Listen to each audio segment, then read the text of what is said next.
Hi everyone, you're home on the tools with James, and today we're picking up where we left off on our outdoor laundry. So in this video, we're going to be putting in the wall cabinets. We're going to do all the doors on the base cabs and on the wall cabinets, and we're going to do a bit of fit out and finish of these Kaboodle cabinets, and then we're going to have a look at a bit of a splashback and a tidy up we're going to do in this episode as well. If you did miss the first two vids, I'll link the description on the video now, so you can check those out. But without further ado, let's hook into it. So all right, we've got the bench top on, so we're looking good. So now what we want to do now is get the side panel on. So these things are, again, more Kaboodle stuff. So it's just gloss white, laminated chipboard. And what we want to do here is this pretties up the end. So where you've got the side of your cabinet, which is just the raw finish, and you can see the screws and stuff, this really cleans it right up. So what we're going to do with this is we're going to cut it to size. We do need to nip a little bit off because we've ran the benches a little lower. We're going to clamp the two together, and we're going to countersink and drill from the inside so we don't see any of the screws. So one other important thing to note when you are cutting your sideboard is the cut that you make if you do have to cut it. So I'm going to cut off probably about 1 centimetre at the top. That cut that I do, I want the bare chipboard to be facing underneath the board. Do not put it on the ground. If you get moisture on the ground, that chipboard's going to soak it up and this thing's going to bubble and go horrible on you. So always make sure the cut goes up and under. Now, the other thing you can do when you make the cut is actually just dress it with a little bit of PVA glue, and that just helps seal it up and stops moisture getting into it. So let's get after it. Let's get this installed so we can keep moving.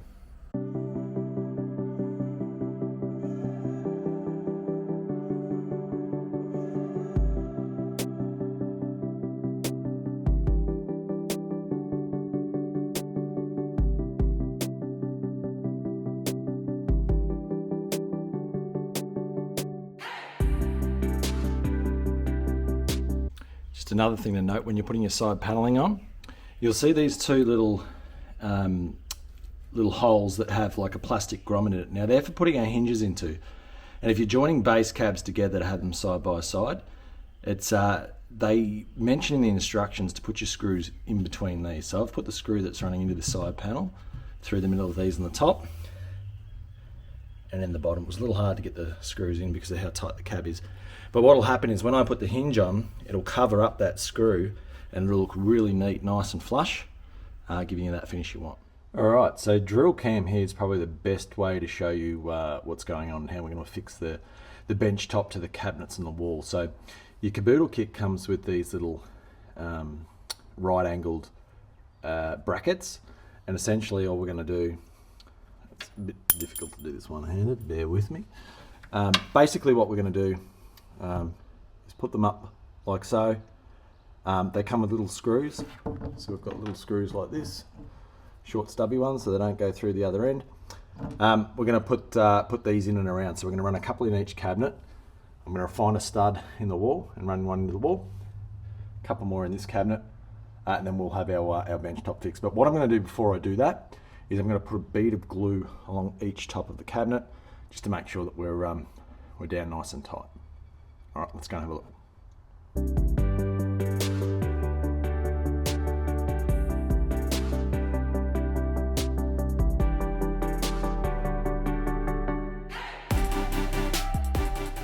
Well, all right, we're making some real progress now. We've got our side panel on. We've got our cabinets in position. They're screwed to the wall. The bench top has been glued on, screwed and fixed, so we're looking good.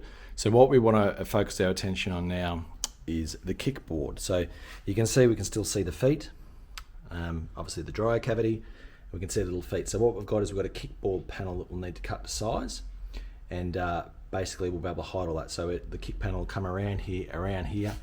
Now the unsightly bit of wall there, I'm going to run the kick panel over that as well, because you will see that as you walk in from the garage. You'll be able to see sort of down the sides of the cavity where the dryer is, and you should be, you'll be able to see that. We don't want that, nice and neat. The kick panel will then run, the kickboard, sorry, will then run along this side and all the way up to this end panel we've got. And then we should be looking the goods. We can put the dryer in place, and we'll basically have our base cabs in position ready for the doors. All right, let's have a look. All right, so I've cut some kickboard and put it in, just roughed it out and put it in place. So I've done that cab there, just the fascia, and I had a little bit to do here, but I just wanted to show you something. When I cut them to size, you can see the cut edge, and sorry, I told a lie before, it's actually MDF, these pieces. So you can see the two cuts that I've made are going to go butt in with this cut up, so the bottom will be still nice and sealed, and the edge that anyone's likely to see out this side will be covered. But a little thing I like to do is this stuff's covered in like a plastic film, and whilst I'm cutting it and mocking it out in place, leave that plastic film on till the last minute, and what that'll do is just make sure that you protect the finish. And you can see there that we fit flush and beautiful, and we like that. So pull the plastic off, and then we'll fit it in place for good. And then we drill down through the top of the base cab into the top of the kickboard, and we're good to go. So I've already pre-assembled my wall cabinets. If you watched the last video, you would have seen me putting these together. The principle is exactly the same as doing the base cabinets. The base cabinets are obviously 600 deep. These are only 300 deep, but same principle applies. You just want to have the nice laminate edge facing out so that when you open your doors, it's nice and pretty. So I've got these made, and I'll need to affix them to the wall. So there's a couple of things to do here, and it does pay to have someone to help you. And Bunnings actually sell these things. They're like a stand that you can wind in and out to put on the bench top, and while you're you put this on top of it, and it helps you get the level on the wall. And it's basically just like a little jack stand that jacks it up to the right height and allows you to fix it to it. They're $100. I'm not willing to spend $100 on something I use once in a blue moon. So what I'm going to do is a little trick, and what I'll do is I'll flick it over the wall here so you can see a bit better what's going on. My little camera wants to follow me. I've got a bit of treated pine, so I always have timber lying around. And what I do now, I am going to run a stack stone wall, so a stone veneer on the wall between the bench top and the cabinetry. So what I'm going to do is I'm actually going to fix this bit of treated pine to a line I've marked on the wall that I've ran my spirit level across, so I know it's nice and level. I'm actually going to fix this to the wall like so, on that level, and then I can sit my cabinets on top of it and just screw into the wall, and away I go, and it makes the job really easy if you're doing it on your own like I am. So that's what we're going to do first. We're going to get those into position. I do have a little bit of wiring here, just to be aware of, because I am going to run down lights in my cabinets, so shine down on the bench, give us some nice light on the bench. So I have to take that into account when I'm fixing the cabinets. But let's have a look at the cabinets going on the wall.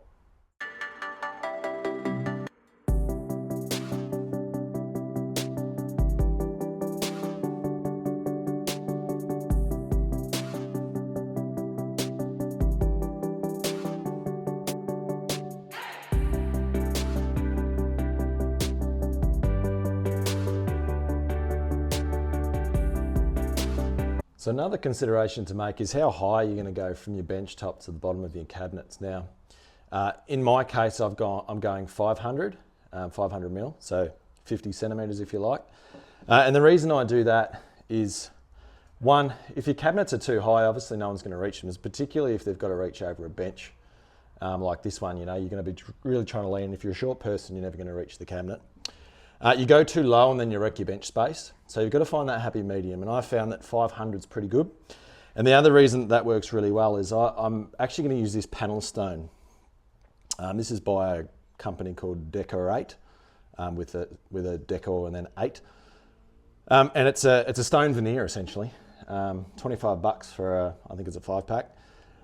But what this is, it's 125 high each piece. So I can actually run 4 of these along the wall, up underneath, in between my bench top and my wall cab, and they look really neat. It looks $1 million actually. I've done it inside the house, so I figured I would continue it through here.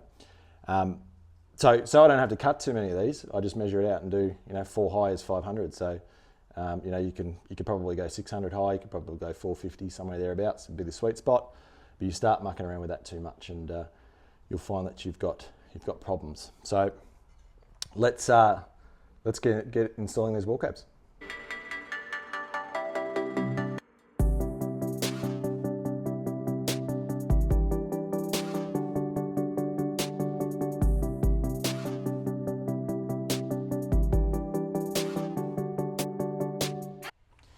So you see me mucking around with the wall here, and I said in the previous videos that I wasn't really happy with the amount of studs that I've got in my wall here. It seems the builders, when they built the house, potentially because they've got a brick pillar here and a brick pillar there, probably thought there wasn't too much need to go into use more timber than they need to in this wall, and it seems to have noggins, long ones going the whole length. But there's not actually many in the wall. In fact, there's only one that I can find. So I'm not real happy with that to put my cabinets onto without something extra. So what I'm going to do is I'm actually going to use a bit of liquid nails, or maxi nails in this case. This is just the cheap stuff, but it'll do absolutely fine for what I want to do. So I'm going to hit the back of the cabinets with these as well, just to give them that extra strength on the wall. You know, when you're stretching out, sort of they're 900mm cabinets, you know, it's quite a bit of spans. When you get that on the wall flat and flush with liquid nails, it'll really help. And obviously I'm going to use the longer type screws. I'm going to use probably some 70 or 80 mil screws to go through the cabinet into the studs, so they're in there nice and tight, and we don't run into the cabinets falling off the wall. So let's hook into that.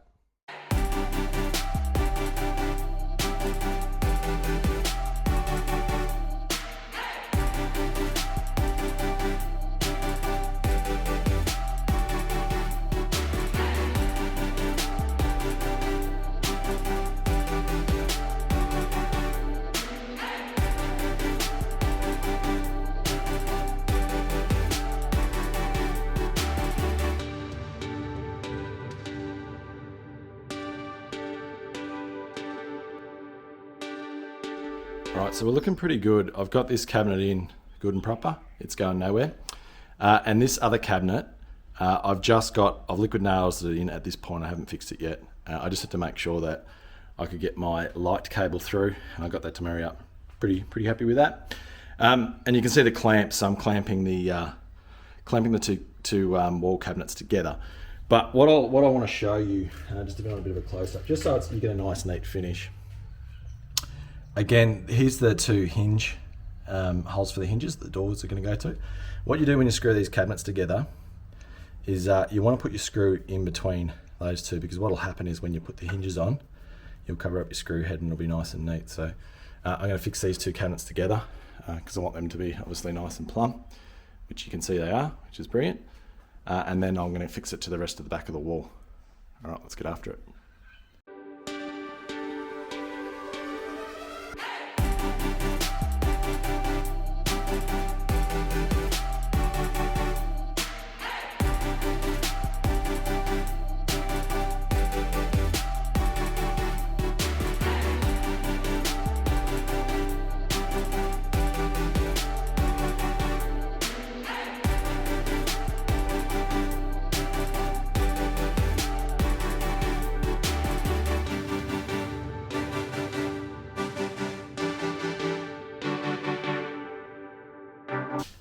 So we're making some good progress. We've got the cabinets both in place on the wall, which is great.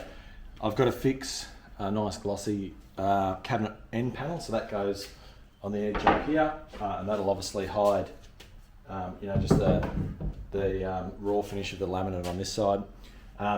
What I'll also do is make sure that when we open our doors and close our doors, the edge of the door sits nice and flush with the end cabinets. It looks $1 million. So I'm going to fix that in place, and then we're going to jump onto some doors. Let's have a look.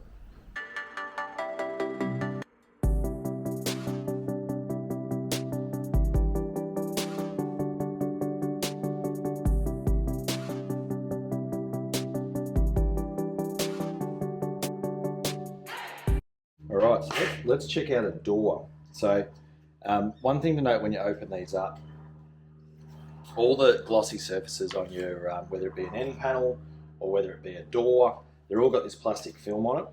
I recommend for the purpose of this exercise to leave that film on until you've got the doors in place. Just buys you a bit of leeway if you accidentally bump it, or you know, you hit it with a drill or something like that. So leave the plastic film on until you're ready to do the final reveal, if you like, when it's on the wall. So this is probably the main reason I like this Kaboodle stuff, because it's super easy. And basically you get these hinges, like I said in one of the earlier videos, I've got the hinge here. This isn't a soft close one because I'm in the garage, I didn't want to spend too much. I've got soft close inside, but I won't need it out here. You get their hinges, the doors are already pre-routed, ready to go. So it is that easy, and you've got the screws, you've got everything you need. There is instructions in the pack on how to set the doors once you've got them on the wall and get them nice, to line up, but we'll go through that. But this is just a matter of sit them in the routed hole, line up the, and you always do that, right? You always lose the screw. Line up the little screw holes, and in you go. Now I like to use that Phillips head screwdriver that I was talking about earlier, rather than the drill on these. Just so I like to feel the tension, because what I don't want to do is get overzealous with the drill, rip into the chipboard, and then I've wrecked me. I've essentially wrecked the door. So we don't want to do that. So we can use a screwdriver to put these in. So what I'm going to do is I'm going to prep all the doors, and then we'll have a look at actually putting them on the wall cabinets. Now, I always like to put the hinges on the door first and then take it to the cabinet, which I'll show you why. So let's get this done, and then we'll have a look at fixing the doors.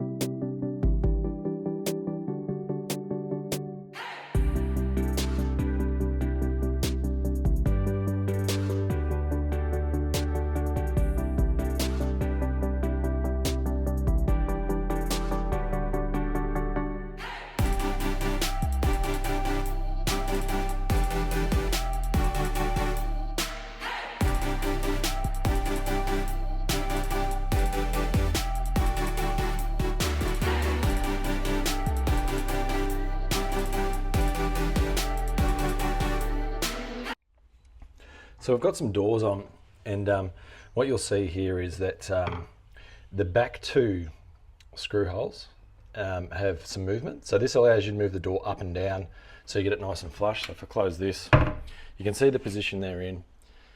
It's a little hard to see, but you can see there's a gap. So essentially what I need to do is shift these brackets down to get my door level. The next thing you want to do is this one here. This brings the doors closer in or closer out from the wall. So if I close both doors, you can see this big gap, right, that I've got sitting in here. So effectively, if I screw this one here inwards, it'll push the grommet screw into the hinge and move the whole door back out, closing up my gap. So that's the other one we do. Then what you can do also is a screw at the back here. This one determines how far this door sits from the actual cabinet. So if you're closing the door and you're catching, this one here's your friend, you unscrew him and it'll shift him out back out. So pretty straightforward, and the instructions are good on it. If this is your first time doing it, you'll pick it up pretty quick, and then once you get going, off you go. So that's what I'm gonna do next. So it's gonna look good, yeah? And the bottom couple of cabinets, I won't show you, it's exactly the same principle. So I'm just going to bang out these doors and then we'll have a look at fixing the handles to them. So we've got the doors in place, we've gapped them, they're hanging right, they're looking really good, so we're happy with that. Now I've got to put the handles in, and I did actually buy one of Kaboodle's door handle templates, and this thing's really handy, and I've used it a bunch before because like I said, I've used this stuff before. So you can essentially have it that way to put in drawer handles and things like that. And if you spin it this way, you've got all the template for putting the cabinet doors on them. What it says, it's really cool here. What it'll say is what type of doors you're using. So I'm using the, I think they're the modern, I think they're called the modern doors. It is. And basically you've got the template here, and I'll show you what you do with it. It's really easy. So you've got your door, you put the template in like so, flush at the bottom, and you just push it in and just sits there. Just tidy it up a bit so it just sits there like so. Because the holes are all ready to go here, it really helps you with what drill bit to use. And then essentially you just drill through the door in the type of doors that you've got, and your door handles are in the perfect spot every single time. So I think this was about $7, and for the sake of spending $7 to get my door handles all perfectly aligned and in the right spot, I'm happy to spend that, and I've used this one quite a bit. So I'm going to go through and put the door handles on now.